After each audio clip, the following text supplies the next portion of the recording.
Okay, so this is the last additional example in this chapter. So it says two parallel loops of a wire have a common axis. So here we have one coil, one loop, okay, one loop of wire, and then this is another loop. Okay, they are having a common axis. So which means that this one is the common axis. Okay, so the smaller loop with radius r is above the larger loop. Okay, so this one is above that one. Okay, by distance x is much larger than r. Okay, so this is the distance x. So consequently, the B field due to the counterclockwise current. Okay, so here we have a counterclockwise current for the larger loop. It's nearly uniform throughout the smaller loop. Okay, so we make this approximation, although precisely that is not the case. It should be like, okay, so this one should be like generating some B field like this. Okay, so maybe the other way around. Okay, so maybe it should be the other way around.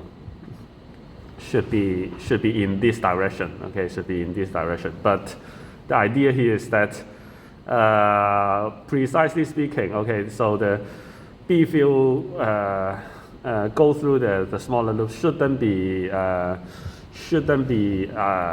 uniform, but we assume that x is very far away and r is very small. So in this case, we can make this assumption. Okay, so suppose that x is increasing at the constant rate v equals dx dt, and then find an expression of the magnetic flux. Okay, magnetic flux through the area of the smaller loop as a function of x.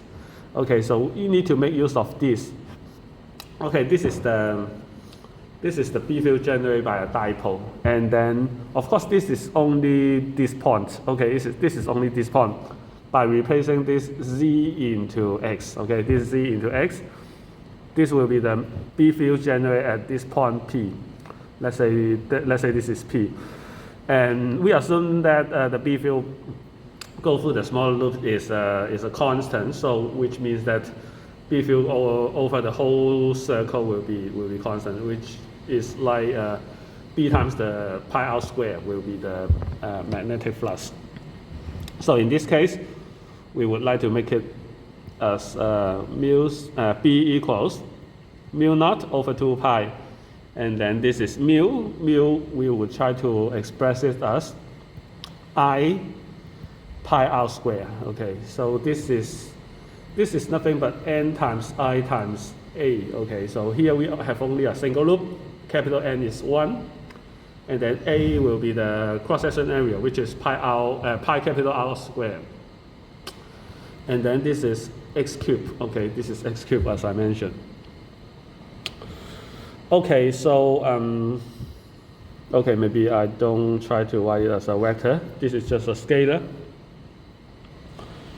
Okay, so in this case, phi b will be nothing but mu 0 over 2 pi, and then times I pi capital R square over x cubed times this area, this cross-section area for the smaller loop, which is pi small r square.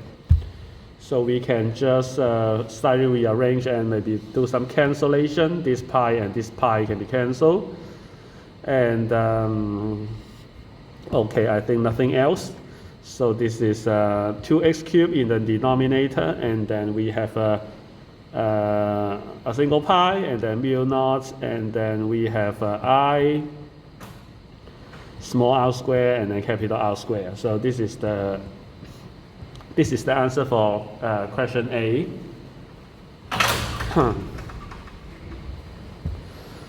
Okay, so for question B is at in the smaller loop. Okay, in the smaller loop, find an expression for the induced EMF and the direction of the induced current. Okay, direction of the induced current. Okay, so yeah, so just now we have phi b. Okay, phi b. So let me quickly recall the answer of the last problem. So pi mu naught I small r square capital R square and then over 2x cubed. 2x cubed. Okay, so this is the expression for phi b. So which means that of course we need to make use of Faraday's law, so that the induced EMF will be nothing but negative d phi b dt. Okay, of course you can just take the absolute value of everything so that you come up with a positive value, but yeah, this will be okay here. So actually most of the stuff are independent to t. Okay, so pi is constant, mu naught is constant, I is constant, and then the radii, okay, R and capital R are constant. This is also a constant. So all the stuff will be putting in the front. Okay, so pi mu naught I small r square capital R square over 2. Okay, so and then we have a d dt and then 1 over x cubed. Okay, so this is pretty much like this. Okay, so we need to work on this derivative. Okay, so actually the front part will be the same. Pi mu naught I small r square and then capital R square all over 2. And then this will be like x will be like a function of time. Okay, so x is like x of t. Okay, x of t. So yeah, so as much as this is a function of time, so you can actually take so you can actually take the derivative of 1 over x cubed. Okay. With respect to x, and then you take dx dt again, so which is the chain rule. So which means this is like negative 3 over x cubed, x to the 4th power. Okay, so this is the derivative of 1 over x cubed with respect to x. Okay, but we need to multiply by dx dt. So this is the chain rule. This is the chain rule. Okay, so this is nothing but a d to this. So maybe you can consider it like y equals x cubed, and then this is nothing but dy dt.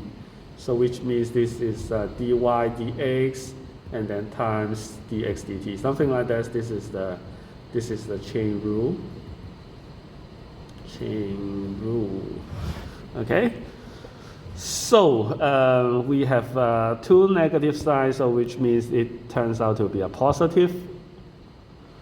So this is nothing but pi mu naught I small r square capital R square, and then actually 3 we can put it in the front, and then we have a 2x to the 4th, and then actually this one is nothing but v, so we can put it here. Okay, this is v. Okay, so this is actually the answer for question B. Okay, for question B. For question C, we need to determine. Okay, we need to determine the direction. We need to determine the direction. So actually,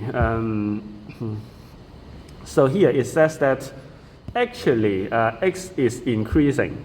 X is increasing, which means that either the smaller loop is moving upward, and then or the lower loop is moving downward, or maybe both actually happening at the same time, and then making the relative velocity to be v. Okay, to be v. Okay, so that means we need to consider. Okay, so first for the lower loop. Okay, because this is the source. Okay, this is the source of the B field, the external B field. So according to let me see. Okay, so this is the What I mean is that, okay, so using the right hand rule, we can determine the B field, okay, is actually pointing upward. Okay, so the B external, okay, B external, okay, or actually the B here, okay, so maybe we are using B there. Okay, so the B is pointing upward, or maybe B here, okay. So in that case, so this B, okay, and then if X is moving upwards, which means that for this, okay, for this expression, if X is moving upwards, all the other values are positive, and then the whole values are also positive. So if X is increasing, this phi B is decreasing. So which means that the external B field is pointing upward and decreasing. So which means that B induced from the smaller loop should be pointing upward. Okay, should be is. Okay, B induced is pointing upward.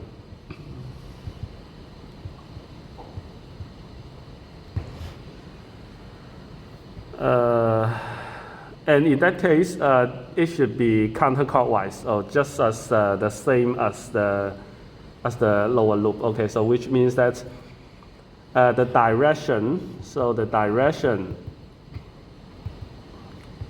of the induced EMF is counterclockwise, like this. Okay, so